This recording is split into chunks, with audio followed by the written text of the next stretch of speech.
What if I told you that the day your family laughed at your inheritance was actually the day you became richer than all of them combined?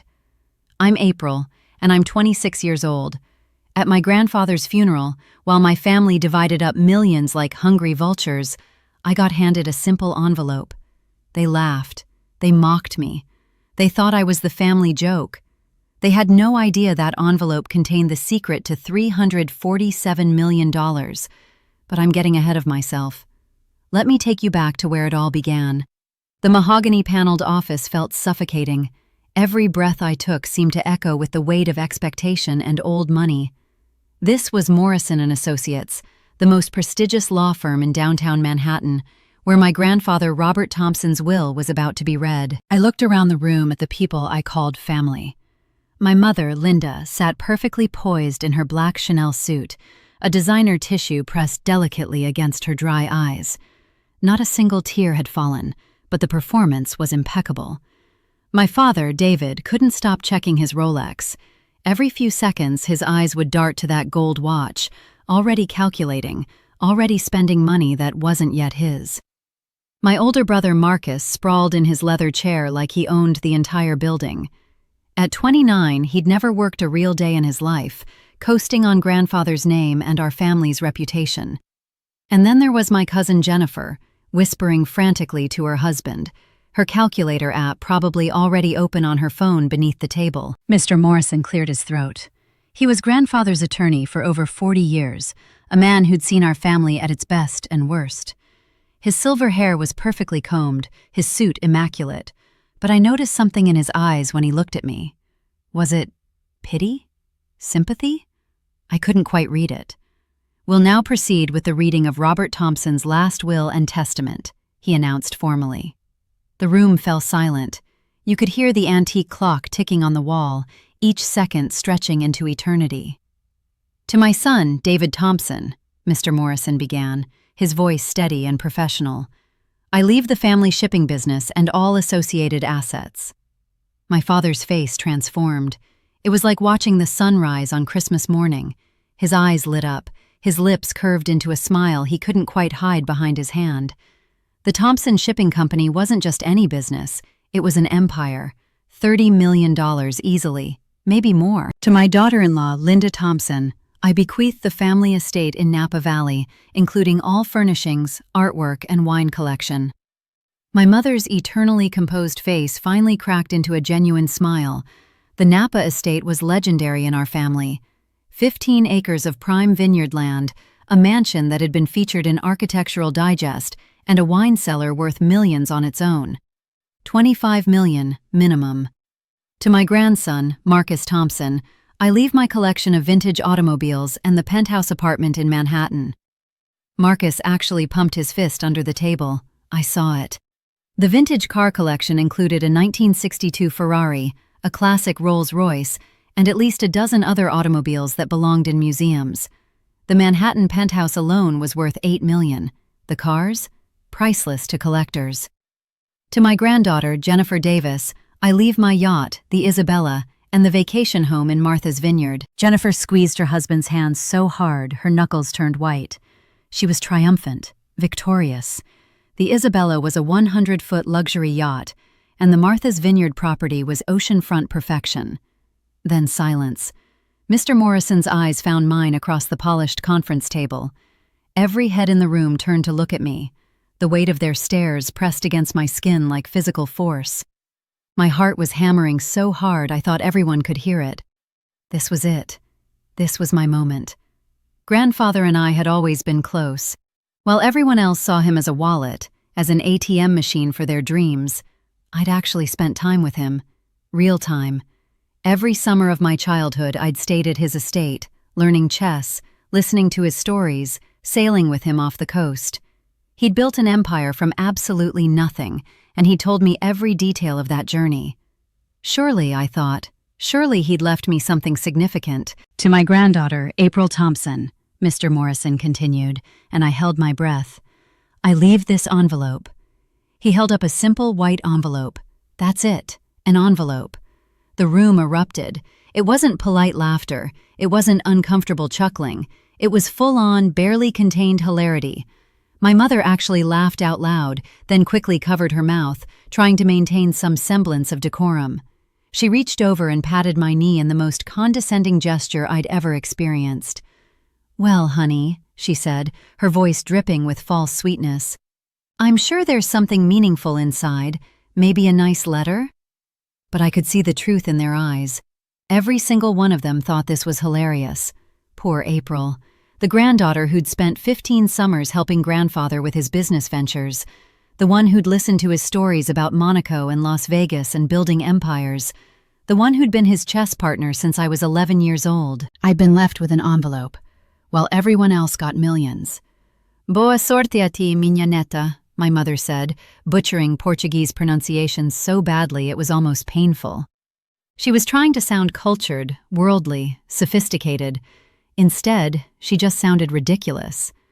But then she said something that cut deeper than any knife ever could. "I guess your grandfather didn't love you that much after all." The words hung in the air like poison gas. I felt them sink into my chest, heavy and suffocating. 26 years. 26 years of family gatherings where I was always the responsible one. 26 years of helping everyone with their problems, listening to their complaints, being there when they needed me. And this was how they saw me. The afterthought, the leftover, the family joke. Marcus leaned over, and I could smell his expensive cologne mixed with the smugness radiating off him. His smirk was so wide it looked like it might split his face in half. "Maybe it's Monopoly money, sis," he whispered loud enough for everyone to hear. "That would be about right for your luck." More laughter rippled through the room. I clutched the envelope tighter. My hands were trembling, but not from sadness, not anymore. There was something else building inside me, a hot, burning sensation that felt like anger mixed with determination. The envelope wasn't empty. I could feel it. There was something inside besides just paper. It wasn't thick enough to be a large check, but there was definitely weight to it, substance.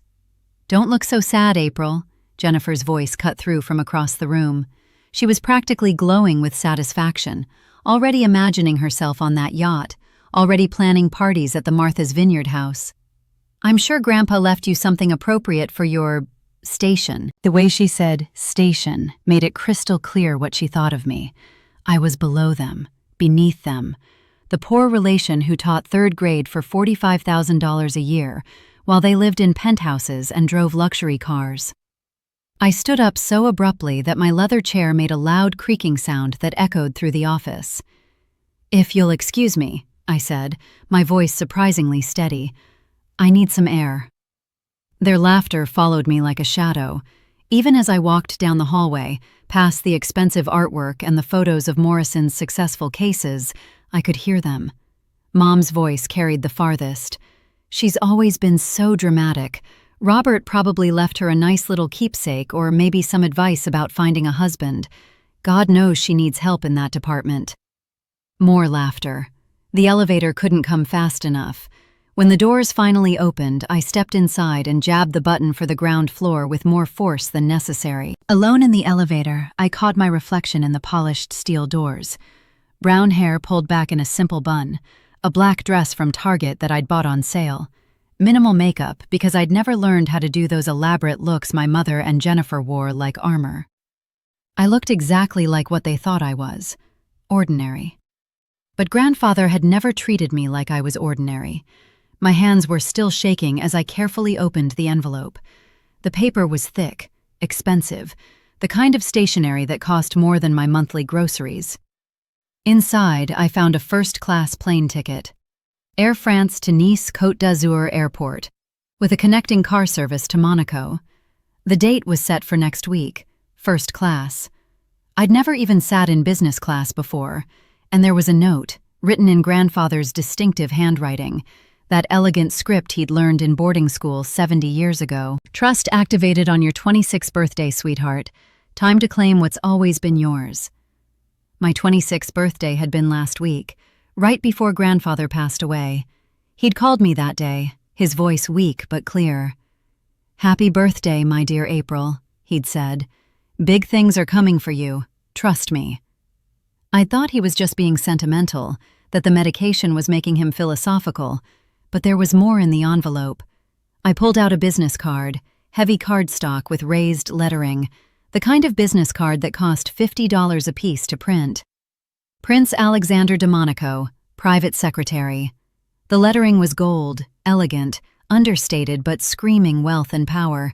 I flipped it over. On the back, in grandfather's handwriting, "He's managing your trust." Your trust. My hands started shaking harder. The third item was what made the world tilt sideways. A bank statement. Credit Suisse, one of the most prestigious banks in the world. The kind of bank that doesn't send statements to people with regular checking accounts. It was addressed to April R. Thompson Trust. And the balance made everything go fuzzy around the edges. $347 million. $347 million. I counted the zeros. Once, twice, 3 times. 9 digits. My vision blurred. The elevator suddenly felt too small, too hot, too airless. I pressed my back against the wall to keep from falling. This had to be a mistake. Some kind of clerical error. Maybe a cruel joke, though grandfather had never been cruel. But the letterhead was real. I could feel the watermark in the paper. The account numbers looked legitimate. Long strings of digits and letters that meant nothing to me but everything to a bank. And that handwriting. I'd know grandfather's handwriting anywhere. The elevator doors opened on the ground floor. I stumbled out into the marble lobby, that bank statement clutched in my hand like it might disappear if I let go. People walked past me, lawyers in expensive suits, clients dressed in designer everything, the receptionist answering phones with practiced efficiency. None of them knew that I was holding a piece of paper that proved I was worth more than everyone in my family combined. I made it to my car on pure autopilot. My 2015 Honda Civic sat in the parking garage, surrounded by Mercedes and BMWs and Teslas. It had 150,000 miles on it and a dent in the passenger door from where I'd backed into a pole 2 years ago. I sat in the driver's seat, doors locked, and stared at that bank statement until the numbers started to blur together. $347 million. It couldn't be real. But what if it was? My phone buzzed. The family group chat was exploding with activity. I opened it with trembling fingers. Marcus had posted a photo of a classic car magazine, the cover featuring a 1962 Ferrari just like one of the cars he'd inherited. The caption read, "Dreams do come true. Thanks, Grandpa." Jennifer had shared a screenshot of a Martha's Vineyard real estate website showing luxury beachfront properties. Time to redecorate. #blessed. #inheritance goals. My mother had posted a photo of the Napa Valley estate from the family archives with at least 15 heart emojis and the caption, "Coming home to where I belong." Not one person had asked about my envelope. Not one. I drove home in a daze, barely remembering the route. My apartment was in a modest neighborhood 40 minutes from downtown, a one-bedroom place with thin walls where I could hear my neighbor's TV through the floor. The rent was $1,400 a month, and every month I had to budget carefully to make sure I had enough left over for groceries and my student loans. I'd lived like this for 4 years since graduating from college. Teaching 3rd grade paid $45,000 a year before taxes. After rent, car payment, insurance, loans, and basic living expenses, I usually had about $200 left each month for savings. I've been proud of that $200, proud that I was responsible, that I was building a future slowly and carefully. Now I was looking at a bank statement that said I had $347 million. Inside my apartment, I sat on my worn IKEA couch and stared at the international phone number printed at the bottom of the Credit Suisse statement. It was 6 p.m. in New York. That meant it was midnight in Switzerland. I called anyway. "Credit Suisse Private Banking, how may I direct your call?"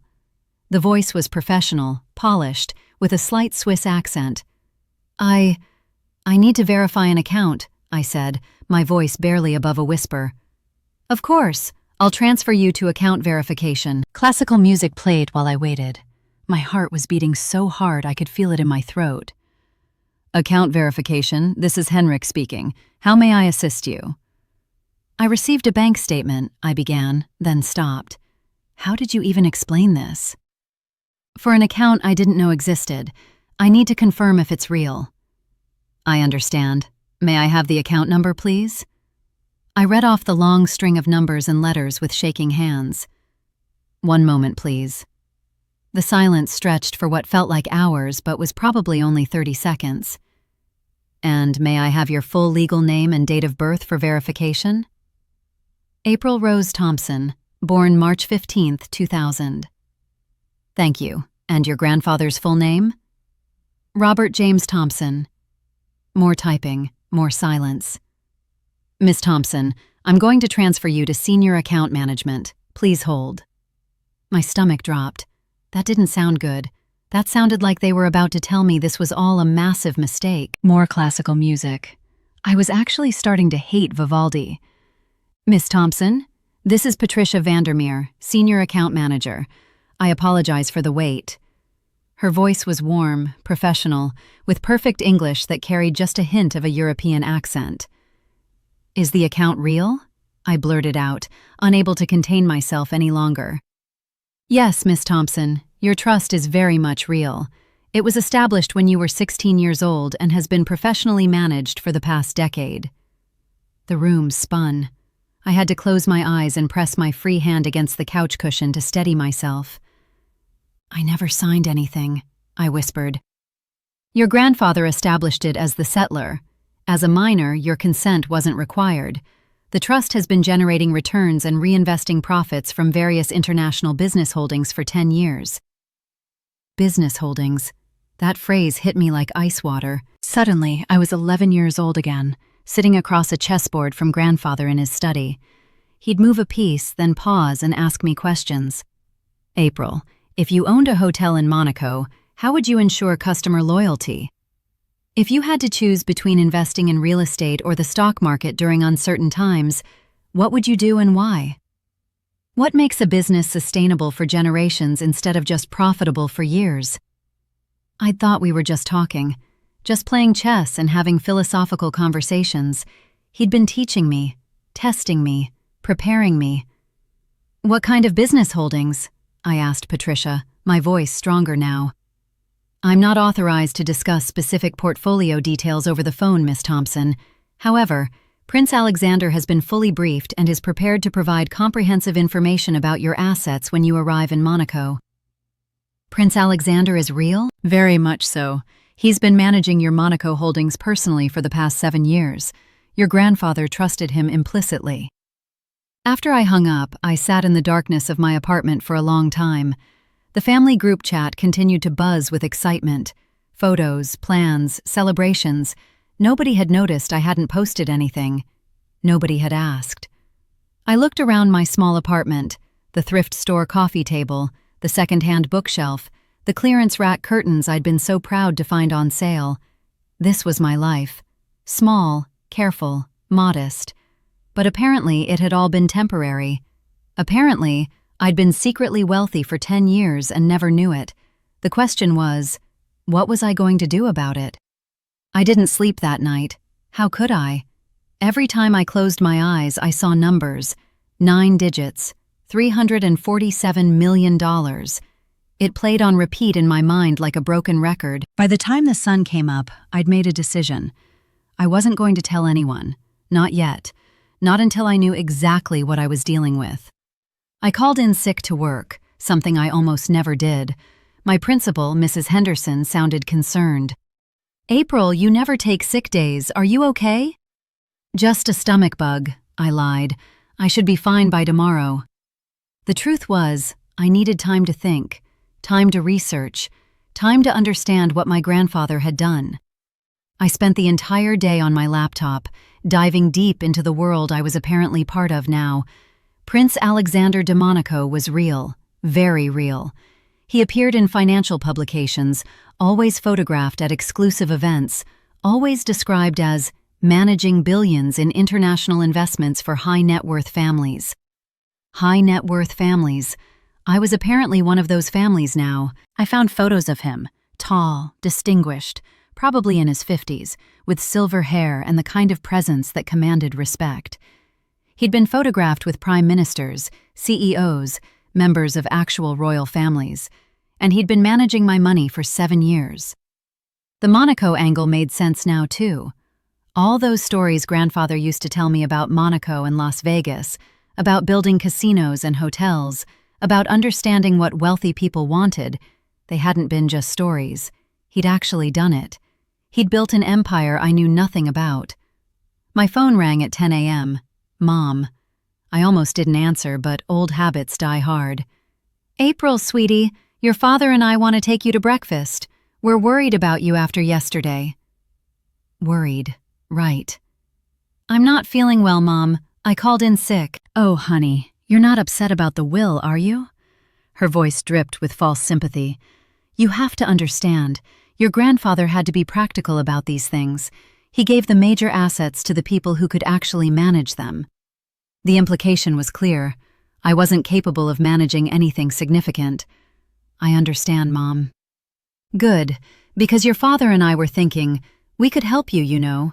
If you're struggling financially, we know teaching doesn't pay very well. I thought about the bank statement hidden in my purse. I thought about my mother's $25 million estate and her condescending offer to help me. That's kind of you, but I'm fine. Are you sure? Because we noticed your car has that dent and… I have to go, Mom. I'll call you later. I hung up before she could say anything else. That afternoon, my brother Marcus showed up at my apartment unannounced.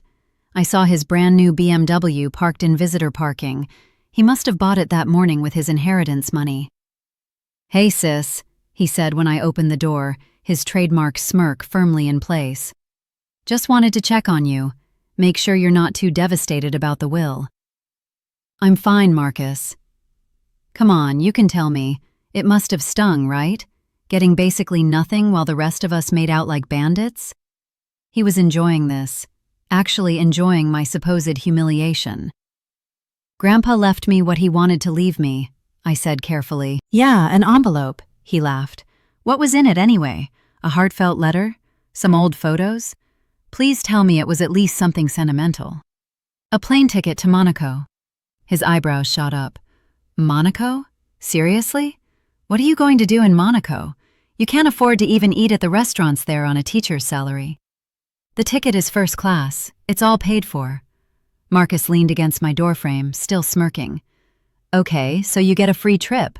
That's actually pretty cool, I guess. But April, seriously, Monaco is not for people like you. It's for people with serious money. You're going to feel so out of place. People like you. Those words again. Maybe Grandpa wanted me to see how the other half lives, I said quietly. Maybe Grandpa's mind was going and he made a mistake, Marcus countered. Look, I'm not trying to be mean, but you have to be realistic. You got the short end of the stick. It sucks, but that's life. At least you have a stable job, right? Teaching isn't glamorous, but it's steady. He said teaching like it was a dirty word. I should get going, he continued, checking his expensive watch, also new, I noticed. I'm meeting a Porsche dealer in an hour, thinking about adding to Grandpa's collection, you know? Hey, when you get back from Monaco, maybe I'll let you sit in one of the cars, take some pictures for Instagram or whatever. After he left, I sat on my couch and felt something shift inside me. They all thought I was pathetic, every single one of them. My mother thought I needed financial help. My father thought I was incapable of managing real assets. Marcus thought I was so poor I'd be grateful to sit in his car for a photo. Jennifer hadn't even bothered to contact me at all. That evening, I made another decision. I was going to Monaco. I was going to meet Prince Alexander. I was going to find out exactly what my grandfather had left me. And then, only then, would I decide what to tell my family. I pulled out the plane ticket again. Departure was in 5 days. First class on Air France, direct to Nice, with a private car service to Monaco. I opened my laptop and started researching what to pack for Monaco in the summer. Every website showed the same thing. Designer clothes, expensive jewelry, luxury everything. I looked at my closet full of Target dresses and clearance rack finds. This was going to be interesting. 3 days before my flight, my mother insisted on a family dinner at her favorite restaurant, Le Bernardin, where the cheapest entree cost more than I typically spent on groceries in a week. We should celebrate the family's good fortune together, she'd said on the phone, in that tone that made it clear this wasn't actually a request. I arrived in my best dress, a simple black number from Macy's that I'd owned for 3 years.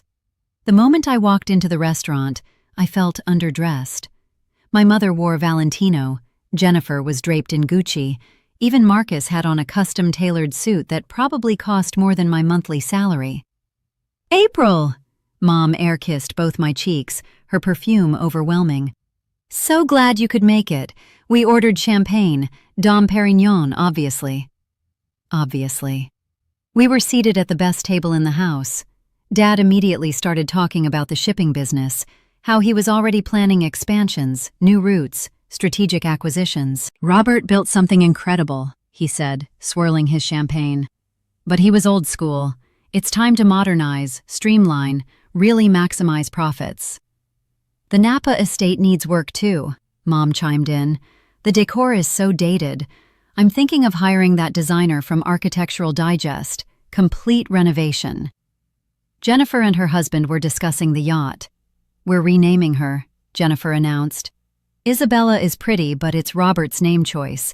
We want something that reflects us, you know?" Marcus was on his phone, showing everyone photos of the Porsche he'd bought that afternoon. 900 horsepower, he bragged. 0 to 60 in 2.5 seconds. I sat quietly, sipping water, watching my family spend money they'd had for less than a week. Then Mom turned to me, her smile sharp. "So, April, have you reconsidered this Monaco trip? It's really not too late to sell the ticket and use the money for something practical." "I'm going," I said simply. Dad sighed heavily. "Honey, your mother and I are just concerned. Monaco is expensive. Even with a free flight, you're going to spend thousands on hotels, food, activities." "I'll be fine." "Will you, though?" Jennifer cut in, her voice dripping with false concern. "I mean, I don't want to be rude, but on your salary, even a few days in Monaco could wipe out your savings." Marcus laughed. "Maybe she's hoping to meet a rich guy. That's what Monaco is for, right? Rich men and the women trying to catch them?" The table erupted in laughter. Even my father chuckled into his champagne glass. My mother patted my hand. "Marcus, don't be cruel. Though, April, sweetheart, if you did happen to meet someone successful there, well, it wouldn't be the worst thing. You're 26 now. Your biological clock is ticking." "I'm not going to Monaco to find a husband," I said, my voice tight. "Then why are you going?" Jennifer demanded. "Seriously, April, what's the point? To post some Instagram photos and pretend you're wealthy for a few days? That seems kind of sad." The waiter arrived with our appetizers, oysters, caviar, foie gras. Each small plate cost more than I'd ever spent on a single meal in my life. "Maybe Grandpa wanted her to see what real success looks like," Marcus suggested, spreading caviar on a blini. "Like motivation or something. See how the other half lives, then come back and work harder at her little teaching job." "That's actually not a bad theory," Dad agreed. "Robert always believed in hard work. Maybe he thought showing April this lifestyle would inspire her to be more ambitious." They were talking about me like I wasn't sitting right there. "Or," Mom said carefully, cutting into her oyster, "maybe Robert was just being sentimental. He always had a soft spot for April. Maybe he wanted to give her one nice memory before reality sets in." "What reality?" I asked quietly. Mom looked at me with something that might have been pity. "The reality that you're going to spend your life working a middle-class job, living in a modest apartment, struggling to pay off student loans. That's not a criticism, sweetie. Most people live that way. It's perfectly respectable. But after seeing Monaco, after seeing how we're going to live now with our inheritances, well, it might be a difficult adjustment coming back." "Maybe she won't come back," Marcus joked. "Maybe she'll love it so much she'll just stay there. Get a job as a waitress at one of those fancy beach clubs or something." More laughter. I set down my fork. My hands were steady now, no more shaking, no more uncertainty. "You know what?" I said, my voice calm and clear. "You're all absolutely right." They looked surprised that I was agreeing with them. Monaco is for wealthy people. People with real money, real success. People who've actually accomplished something in life. "Now, April, don't be bitter," Mom started. "I'm not bitter," I interrupted, and I realized it was true. I wasn't bitter anymore. I was something else entirely, something colder, sharper. I'm grateful. Grandpa gave me exactly what I needed. A plane ticket? Marcus snorted. An education, I said, standing up. Thank you all for dinner. It's been enlightening. April, sit down, Dad commanded. We haven't even had the main course. I've lost my appetite. I have packing to do anyway. Monaco is in 2 days. You're really going through with this foolishness? Mom asked, her voice hardening. Absolutely. Jennifer shook her head. Don't come crying to us when you blow through all your savings and can't make rent. I won't, I promised. As I walked out of Le Bernardin, past the elegant decor and the wealthy diners, I felt lighter than I had in days. They'd given me exactly what I needed. Certainty. Certainty that I owed them nothing. Certainty that whatever happened in Monaco, I would never, ever tell them the truth. They wanted me to stay small, manageable, grateful for their scraps. Grandpa had wanted something different. 2 days. In 2 days, I'd find out what. The morning of my flight, I woke up at 4 a.m., too nervous and excited to sleep any longer. My suitcase sat by the door, packed with the best clothes I owned, which honestly wasn't saying much. 3 dresses from Macy's, 2 pairs of jeans, some basic tops, 1 pair of heels that I'd bought for job interviews 4 years ago. I'd watched YouTube videos about what to wear in Monaco and realized I didn't own a single item that would actually fit in there, but it didn't matter. In less than 24 hours, I'd know the truth about what Grandpa had really left me. My phone buzzed, a text from Mom. Last chance to be sensible, you can still cancel this trip. I didn't reply. Another text, this time from Marcus. Bon voyage, sis. Try not to embarrass the family name too much. I turned off my phone. The Uber to JFK Airport cost $60, an extravagance I would have agonized over a week ago. Now, with a bank statement claiming I had $347 million, it felt almost laughable. Almost.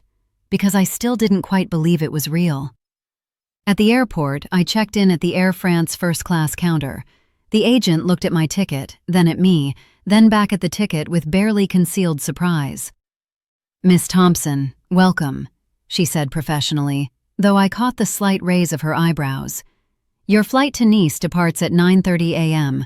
Let me escort you to our first-class lounge. The first-class lounge was like entering a different universe. Marble floors, designer furniture, a full bar, a gourmet breakfast buffet, and private shower suites. Business executives in $1,000 suits lounged in leather chairs, typing on laptops.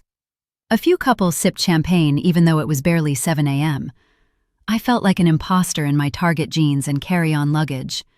But I held my head high and found a quiet corner seat, pulling out the folder I'd created with all my research on Monaco, Prince Alexander, and everything I could find about international trusts. First time flying first class? I looked up to find an older woman, perhaps in her 60s, elegantly dressed in what I was now learning to recognize as expensive, understated luxury. Real pearls, Hermes bag, shoes that probably cost more than my monthly rent. That obvious? I asked with a small smile. She laughed warmly. Only because you're actually looking around and taking it in. The rest of us are too jaded to appreciate it anymore. I'm Catherine. April. Business or pleasure? She asked, settling into the chair across from me.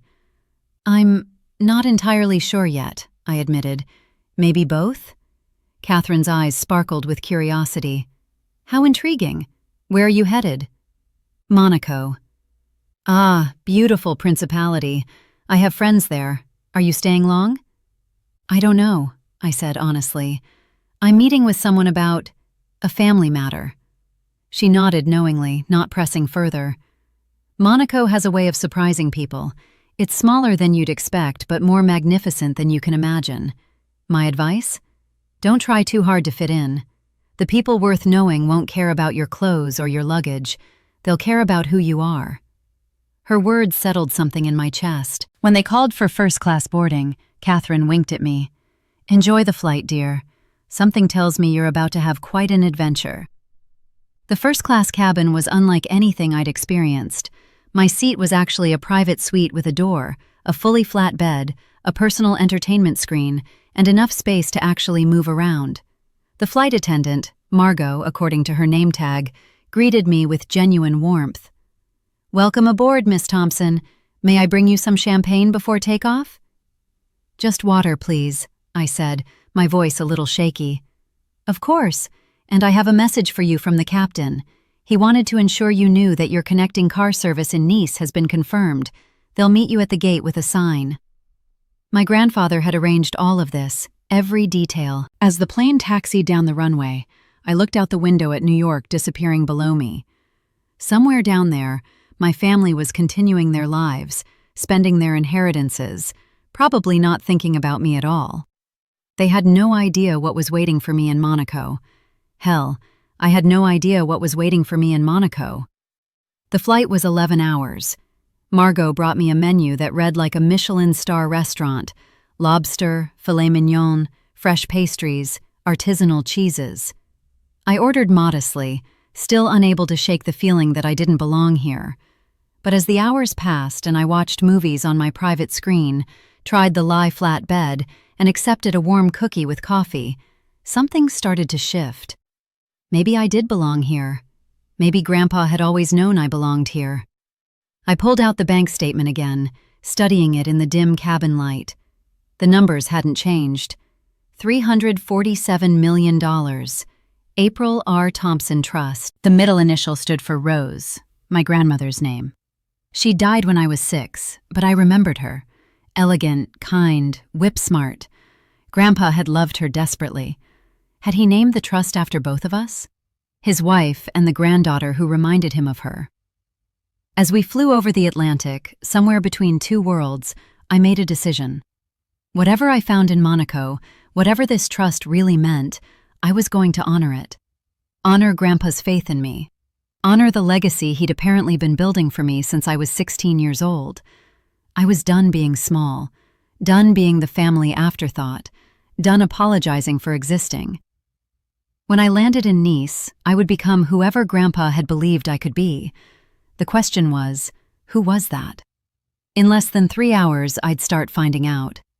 The plane touched down in Nice at 10:47 p.m. local time. Through the window, I could see the French Riviera lit up like a jewel box, lights twinkling along the Mediterranean coast, the dark water reflecting the glow of the cities hugging the shoreline. Monaco was less than 30 minutes away. My stomach churned with a mixture of excitement and terror. "Welcome to Nice, Miss Thompson," Margot said as I gathered my things. "I hope you have a wonderful stay on the Côte d'Azur." "Thank you," I managed, my throat tight. Customs was surprisingly quick.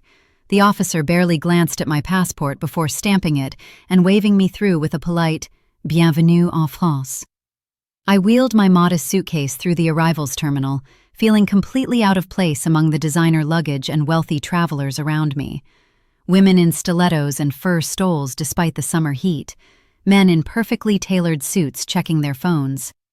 And then I saw him. A man in a crisp black suit and driver's cap, holding a sign that read, "Miss April Thompson, Beneficiary, Thompson International Trust." My legs nearly gave out. It was real. This was actually real. The driver spotted me, and his stern expression softened into a professional smile. He was probably in his 50s, with silver hair at his temples and the bearing of someone who'd spent decades in luxury service. "Miss Thompson?" he asked in accented English.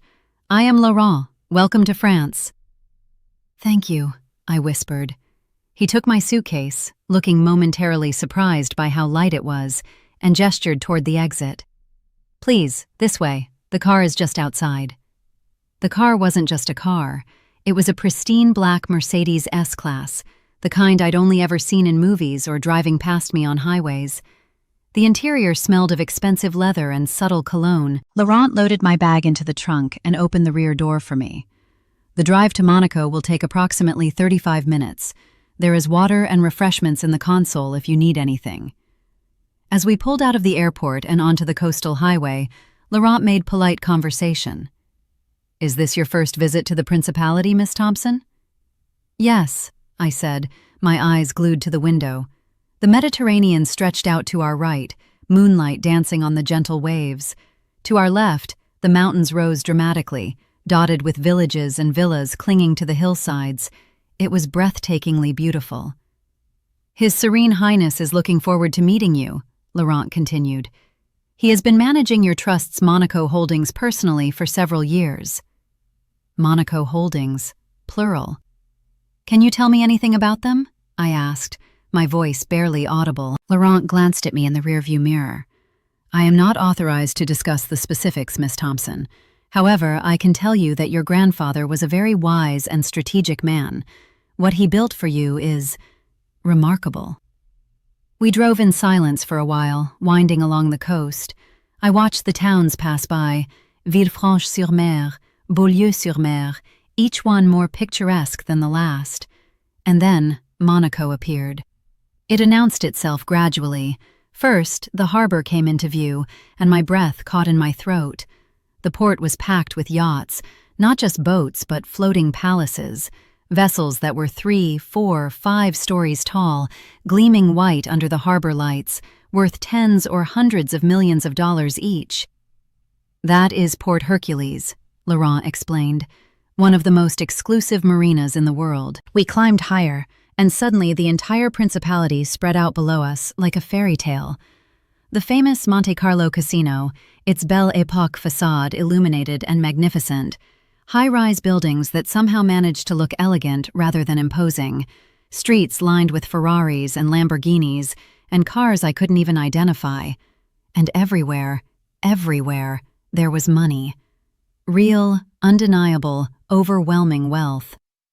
"The principality is only 2 square kilometers," Laurent said with a hint of pride, "but those 2 kilometers contain more wealth per capita than anywhere else on Earth." We wound through narrow streets, passing luxury boutiques, Hermès, Cartier, Louis Vuitton, all still open despite the late hour, catering to the international elite who kept different schedules than normal people. Then we turned down a side street and approached an imposing gate. "This is the Palace Quarter," Laurent explained, "where the prince's family resides and where certain private governmental offices are located." The gate opened automatically, and we drove into a private courtyard I'd seen in magazines but never imagined visiting. The courtyard was pristine, perfectly maintained gardens, classical architecture, soft lighting that made everything look like a painting. A fountain burbled in the center, and palm trees swayed gently in the evening breeze. Laurent parked and came around to open my door. "Prince Alexander's office is just inside," he said, gesturing to an elegant doorway. "He is expecting you." I stood there, frozen, staring at that doorway. On the other side of that door was the truth, the real truth about what my grandfather had done, about who I really was, about what my life was about to become. "Miss Thompson?" Laurent's voice was gentle. "Are you ready?" Was I ready? I thought about my family back in New York, probably sleeping soundly in their expensive beds, secure in their belief that they were the successful ones, the important ones. I thought about my tiny apartment, my Target dresses, my used Honda Civic. I thought about Grandpa, sitting across the chessboard from me, asking me business questions I'd thought were hypothetical. "April," he'd said once when I was 14, "someday you're going to have to make big decisions, important decisions, and when that day comes, I need you to be brave. Can you promise me that?" I'd promised. "Yes," I told Laurent, straightening my shoulders. "I'm ready." He smiled and gestured toward the door. "Then please, right this way. Prince Alexander is waiting." I walked toward that doorway, my heart pounding, knowing that everything was about to change. The interior of the building was even more impressive than the courtyard. Marble floors polished to a mirror shine, crown molding that looked like it belonged in Versailles, artwork on the walls that I suspected were originals, a Monet here, possibly a Renoir there. Crystal chandeliers cast warm light over everything, making the space feel both grand and somehow intimate. Laurent led me down a hallway lined with mahogany doors, our footsteps echoing softly. At the end of the corridor, he knocked gently on an ornate door. "Entrez," came a voice from inside, deep, cultured, with a slight French accent. Laurent opened the door and gestured for me to enter. "Miss April Thompson, Your Serene Highness." I stepped inside, and Laurent closed the door softly behind me. The office was magnificent. Floor-to-ceiling windows overlooked the harbor, where the yachts bobbed gently in the moonlight. Bookshelves lined 2 walls, filled with leather-bound volumes. A massive desk dominated the center of the room, not modern and minimal, but classical and substantial, the kind of desk where important decisions had been made for decades. And behind that desk stood Prince Alexander de Monaco. He was taller than I'd expected from his photos, at least 6'2", with silver hair swept back from a distinguished face. He wore a perfectly tailored navy suit without a tie, the top button of his white shirt undone in a way that managed to look both formal and relaxed. His eyes were a striking blue-gray, sharp and assessing, but when he smiled, his whole face transformed into something warm and genuinely kind. "Miss Thompson," he said, coming around the desk with his hand extended, "I have been waiting to meet you for a very long time." His handshake was firm but not aggressive, professional but somehow personal. "Please, sit." He gestured to a leather chair positioned in front of his desk. "Would you like some tea? Coffee? Perhaps something stronger after your journey?" "Water is fine," I said, my voice shakier than I wanted.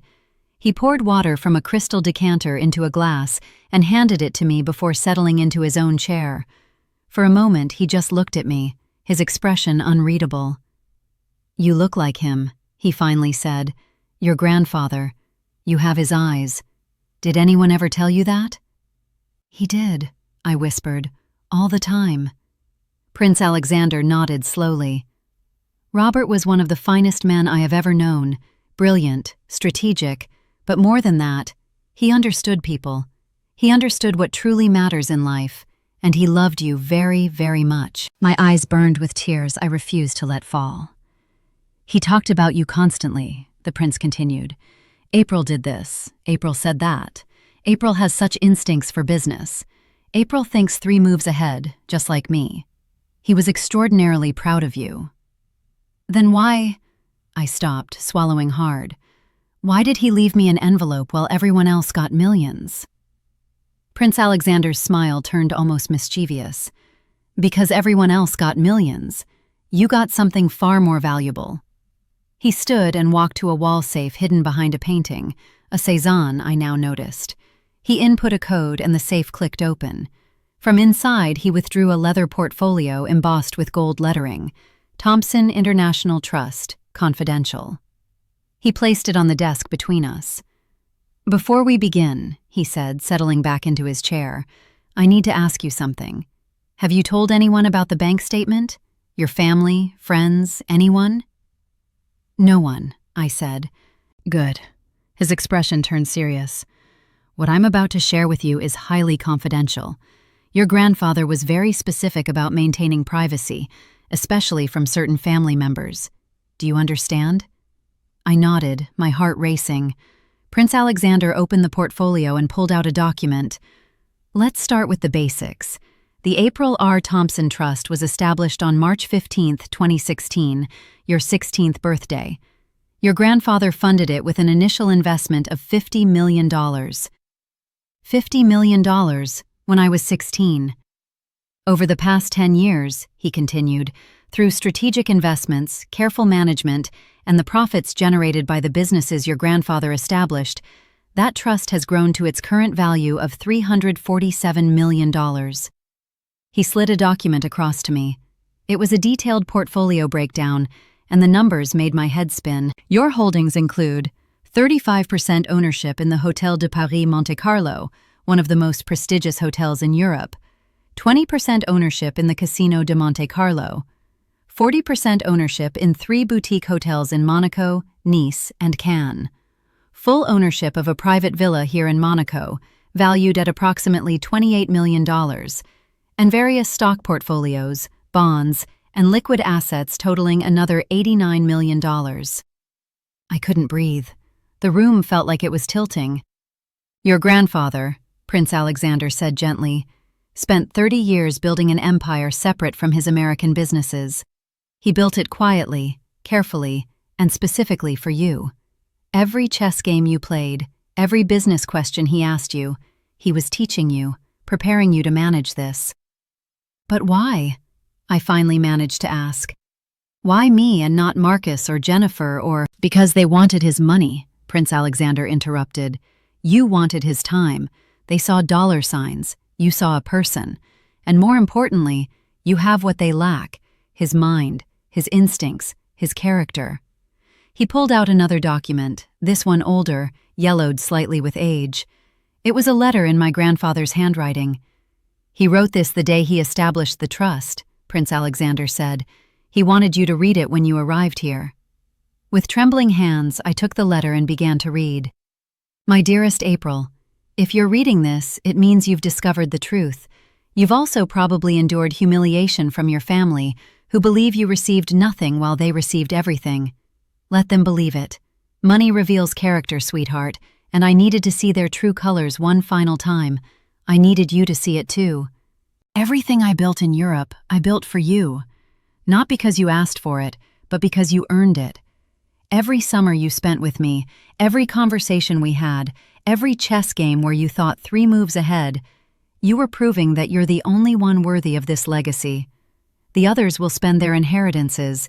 You will grow yours. The others will waste what they've been given. You will build something greater. I love you, April. I always have. Now go claim what's always been yours. Your proud grandfather, Robert.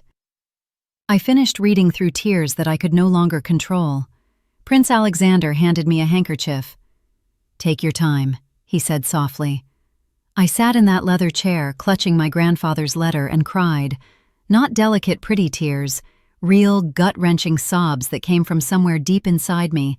10 years of feeling overlooked, dismissed, underestimated, all pouring out at once. Prince Alexander said nothing. He simply sat across from me, patient and understanding, letting me process everything.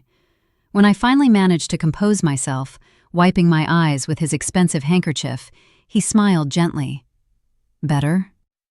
I don't know, I admitted. It's too much. I'm a 3rd-grade teacher. I live in a 1-bedroom apartment. I drive a 15-year-old Honda. How am I supposed to manage hotels and casinos and— The same way your grandfather did, Prince Alexander interrupted calmly.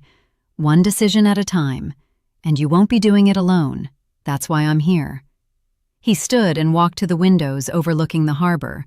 The view was spectacular. Millions of dollars worth of yachts floating peacefully under the stars. Your grandfather and I met 32 years ago, he began, his voice reflective. I was a young financial advisor just starting out. He was looking to expand his empire beyond America, and he needed someone who understood European markets, someone he could trust. He turned to face me. We built this together. Every hotel, every investment, every strategic decision. But he was always clear about one thing. This wasn't for him. It was for his legacy, for you. He knew I was the one he wanted to leave it to, even when I was that young. He knew when you were 11 years old, Prince Alexander said, after one of your chess games. You made a move that surprised him, sacrificed your queen to win the game 3 moves later. He called me that night and said, "She has it, Alexander. She has the mind for this." I remembered that game. I remembered Grandpa's surprised laugh, his proud smile. From that moment, the prince continued, everything he did in Europe was with you in mind. He wanted to create something separate from the American business, something that wouldn't be tainted by your family's tendencies. Tendencies? He returned to his desk and pulled out another folder. Your father, David, nearly bankrupted the shipping company twice through poor decisions and lavish spending. Your grandfather had to bail him out both times. Your brother Marcus has 3 failed businesses and over $200,000 in gambling debts that Robert quietly paid off. Your cousin Jennifer has been living beyond her means for years, funded entirely by your grandfather's generosity. Each revelation hit like a physical blow. Your mother, he continued more carefully, is skilled at spending money, but has no ability to manage or generate it. The Napa estate costs over $400,000 a year in maintenance alone. Your grandfather knew that within 5 years, possibly less, she'll be forced to sell it. And he gave it to her anyway? He gave them what they wanted, Prince Alexander said. Symbols of wealth, status objects, things they can show off and feel important about. But April, Those assets are finite. They'll spend them, sell them, waste them. What he gave you is infinite. It grows, it generates, it sustains. He opened another document, this one showing detailed financial projections. Your hotels have an average occupancy rate of 87%. Your casino stake generates approximately $8 million in profit annually. Your villa, which you'll see tomorrow, could be rented for $50,000 per week, though I recommend you keep it for personal use. Your portfolio is diversified, secure, and positioned for growth. The numbers were overwhelming.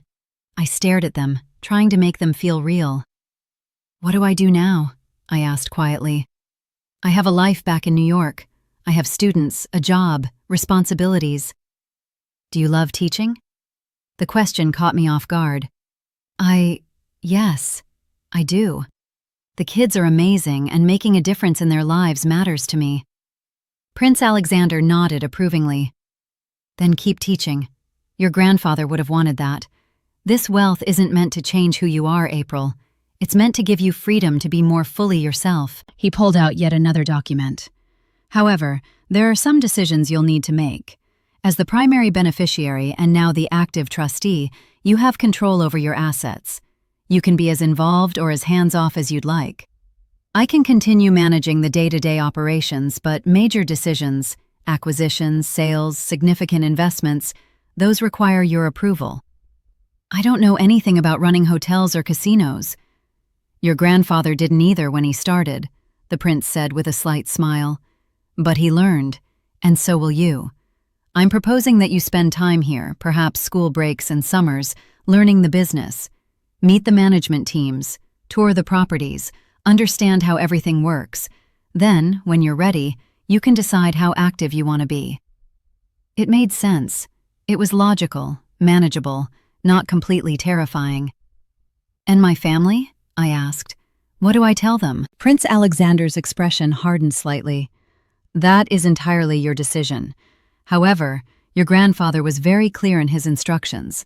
The trust is protected. Your family cannot access it, cannot make claims against it, cannot benefit from it in any way. You are the sole beneficiary." He leaned forward, his blue-gray eyes intense. "But April, I want you to understand something. The moment your family knows about this, everything changes. They will come to you with problems, with opportunities, with sob stories and emergencies. They will expect you to bail them out, fund their lifestyles, solve their financial mistakes." "They already think I'm poor," I said slowly.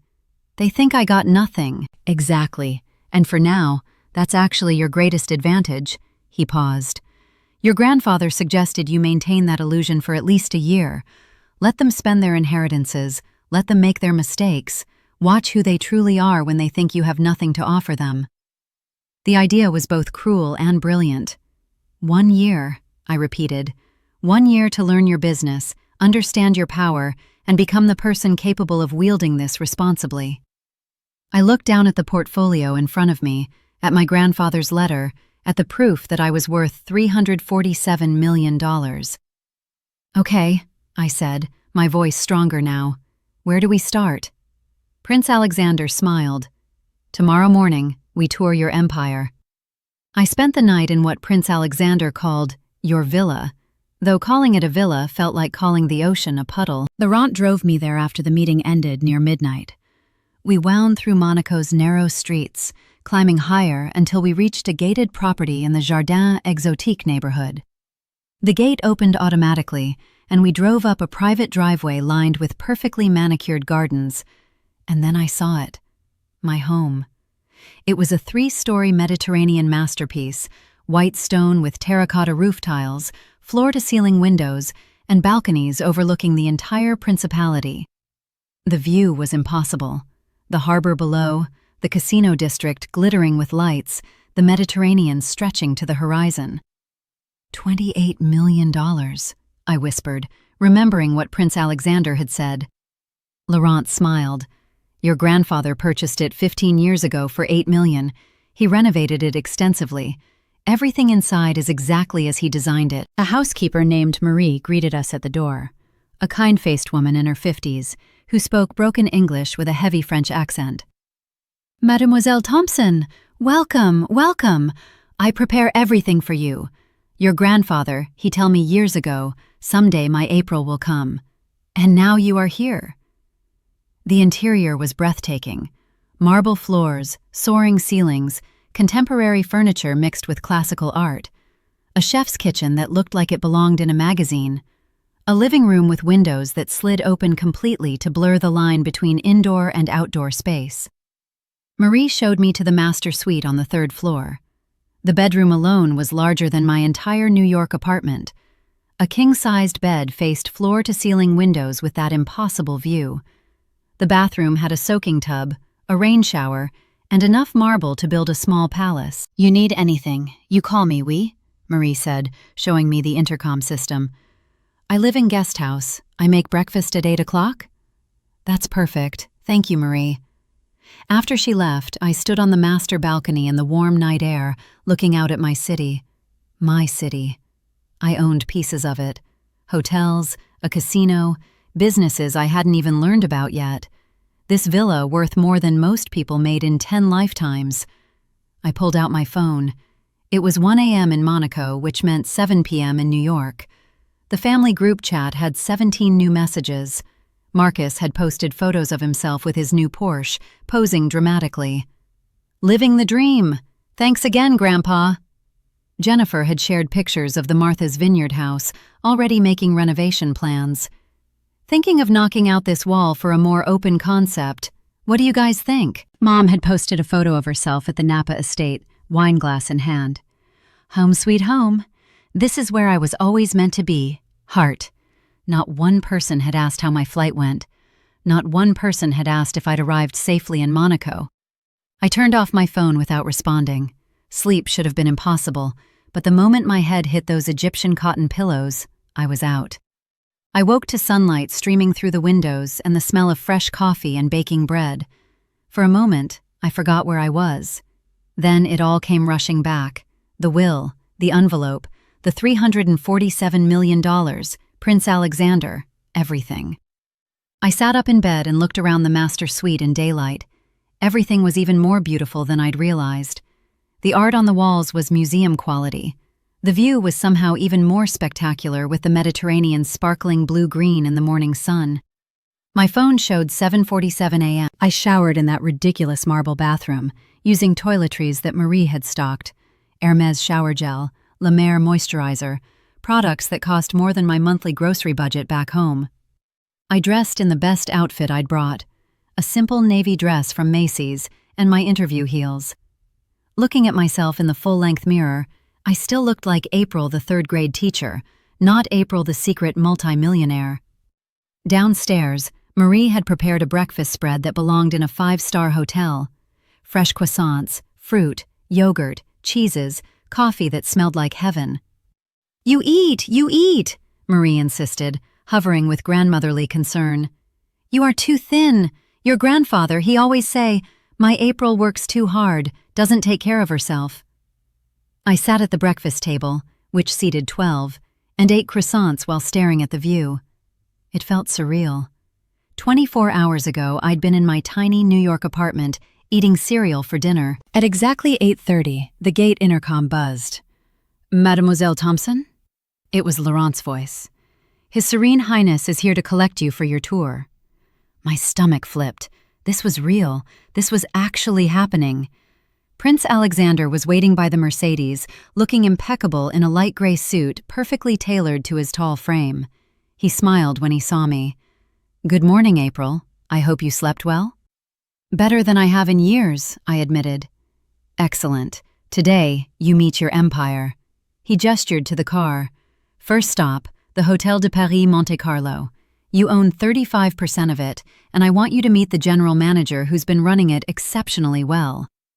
As Laurent drove us down the winding streets toward the famous hotel, Prince Alexander briefed me. The Hôtel de Paris has 209 rooms and suites. It hosts royalty, celebrities, business moguls. Your grandfather's initial investment was $12 million. Your stake is now worth approximately $89 million. $89 million, I repeated numbly. From one hotel, he confirmed, "and you own pieces of 3 others." We pulled up in front of the Hotel de Paris, and I recognized it immediately from photos. Belle Époque architecture, elegant awnings, doormen in elaborate uniforms, and luxury cars lining the entrance. "Ready?" Prince Alexander asked, his hand on the door handle. I thought about my family, probably just waking up in New York, secure in their belief that I was nobody, that I'd gotten nothing, that I was the family failure. I thought about my grandfather, who'd believed I was worth all of this. "Ready," I said. We stepped out of the car and the doorman immediately straightened, recognizing Prince Alexander, but they were looking at me too, with curiosity and respect, because I wasn't just a visitor, I was an owner.